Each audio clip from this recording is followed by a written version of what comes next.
सत्यं विमुच्यते किन्तु कदा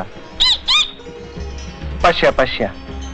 पिपीलिकानां कैलासमारोढुं कथय कति जन्मानि भवेयुः तव तु पक्षौ स्तः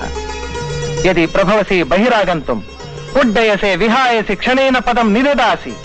गिरिशिरसि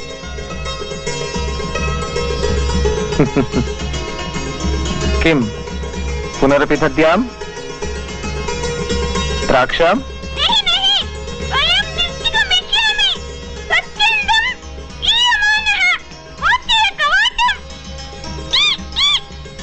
आशैलादुदयात् तथास्तगिरितो भास्वद्यशो रश्मिभिः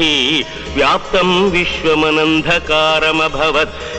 यस्म शिष्यैरिदम् आराज्ञानगभस्तिभिः प्रतिहतश्चन्द्रायते भास्करः तस्मै शङ्करभानवे तनुमनो वाग्भिर्नमस्तात् सदा।